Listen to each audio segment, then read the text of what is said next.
කොහොමද මගේ යාළුවෝ හැමෝටම ඉතින් අදත් ඔන්න මම ෂෙයා කරගන්න යන්නේ හරිම ලේසියෙන් ඉක්මනින්ම හදාගන්න පුළුවන් රසම රස රෙසිපි එකක් ගැන. ඉතින් අපි ලොකු පොඩි හැමෝම කැමති ඉන්නේ මේ පීට්සා වලට.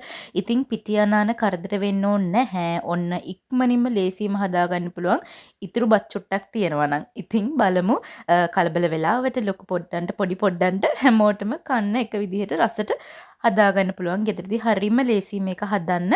ඉතින් අපි බලමු කොහොමද මේක හදන්න කියලා.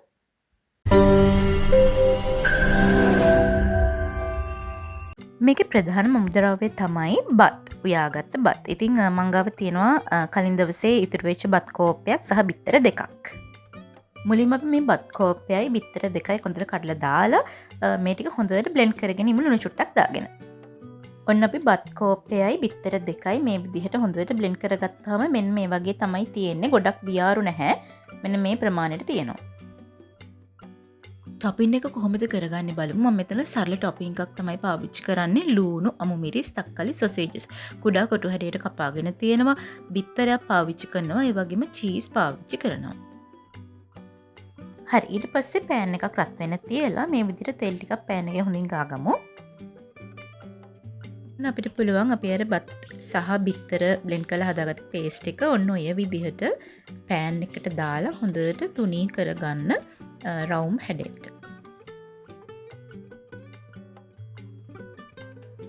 විනාඩි 10කට පස්සේ දැන් ඔයාලට පේනවා මම මේක අනිත් පැත්ත බොහොම පරිස්සමට හරවගෙන තියෙනවා. ඒක හොඳට දැන් සාමාන්‍ය මට්ටමට හොඳට රන්වන් පැහැයක් වෙලා තියෙනවා. ගොඩාක්ම කර ගන්න එපා.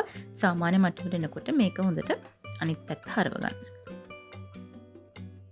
ඊට පස්සේ සෝස් ටික මේ විදිහට ලස්සනට ස්ප්‍රෙඩ් කරගමු.